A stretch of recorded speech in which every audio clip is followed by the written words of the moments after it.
कुळंब्याचा दिवस. कोंबडा आरवणीला उठून झाड झटक सारवण झाला का घरातली कोंबडी, कुत्री, मांजरा यांना दाना पाणी घालायचा.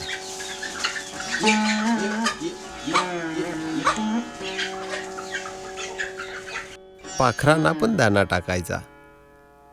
बाई माणसांनी तुळशीजवळ कणा मोडून देवदर्शन घेतला का कामाला सुरुवात.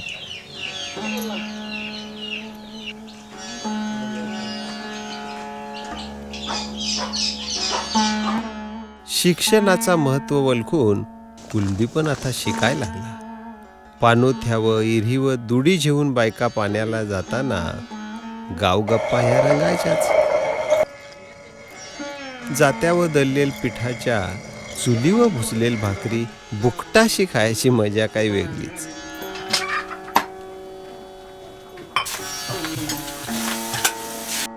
गोठ्यातल्या गाई म्हशी चराई रानात सोडायच्या.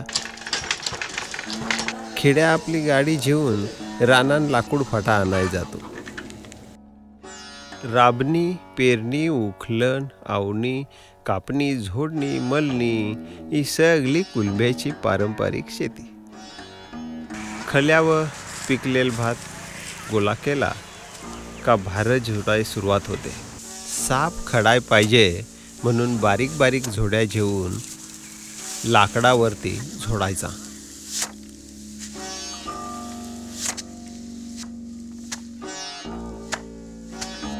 धोडलेल तणस त्याच्यात दाना शिल्लक राहाय नको म्हणून त्याचा पेर धरायचा.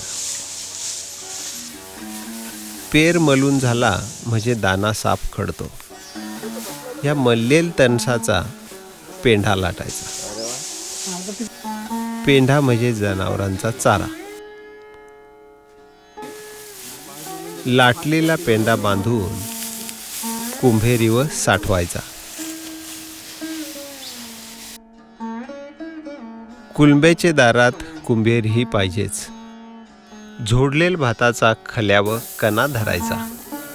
ह्यो कणा सुपाखाली हडपायचा. हडपला का त्यातला पलिंज निघून जातय. हडपलेल भात सुपाखाली वाढवायचा.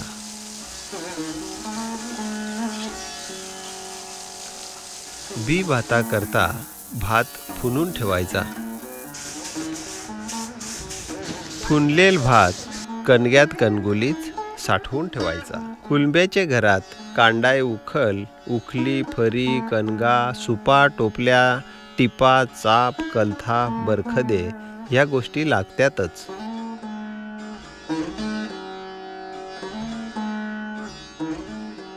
आगोठ आली म्हणजे कुलंब्याची लाकडांची पडाल भरलेल पाहिजे.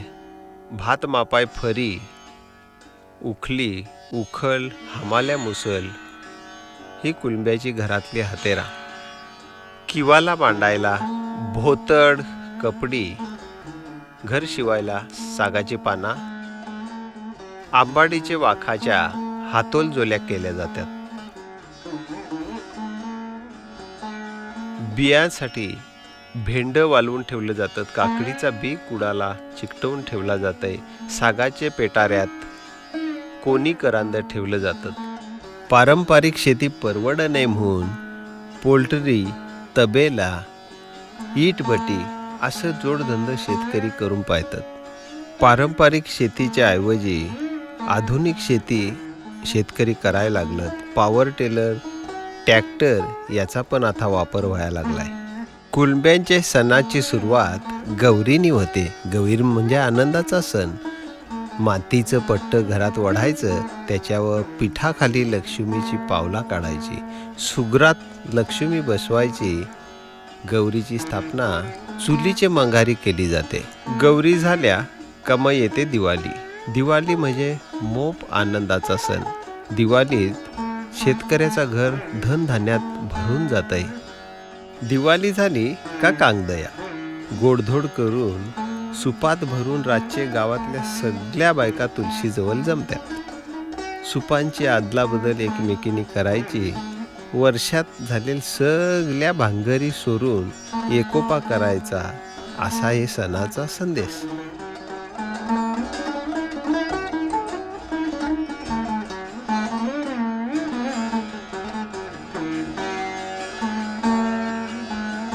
शेवटचा सण म्हणजे होली. कुलब्याचा शिमगा. शेतान लाकडांची व्हली रचायची. खांबाला कोंबड्याचा पिला पापड्या बांधायच्या. शेजारच्या गावावरचा सगळा राग असेल तो पोटातून काढून टाकायचा. जोर जोरात आरुल्या ठोकायच्या. आमचे वलीला काला सूत्र काला सूत ना कांबारचे वलीला जोमला भूत रे. कुलब्याचा लगीन. उंबरपेठ थावरून उंबराची पूजा करायची. देवकाच्या समोर 9 ग्रहांची मांडणी करून त्यांची भगत पूजा करतो.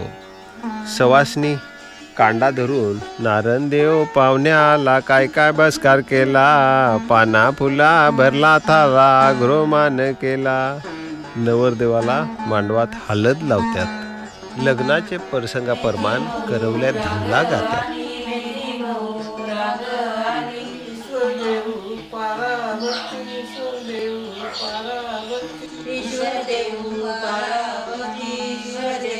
जगद्गुरु संत तुकाराम महाराजांनी सांगलाय, बरे झाले देवा कुलबी केलो, नाहीतरी दंभ्या असतो मेलो.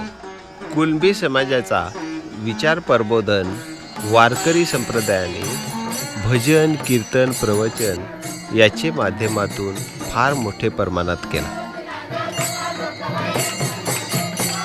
आज कुलब्याही शिक्षणाचं महत्त्व जाणला. कुलबी शिकाय लागला. पण शेतीचा काय? उच्च शेती, मध्यम धंदा, कनिष्ठ नोकरी या आता सगळा उलटा झाला. शेती कनिष्ठ झाली. शेती आता वस जायला लागली, वसाड राहायला लागली. भूमिपुत्राई शेत्या ऐकल्या. तिथं भांडवलदारांच्या कारखान्यांचं धूर निघायला लागलं. धूर. आपली काली आई वाचली पाहिजे. कुलब्याची शेती वाचली पाहिजे, वाचलीच पाहिजे.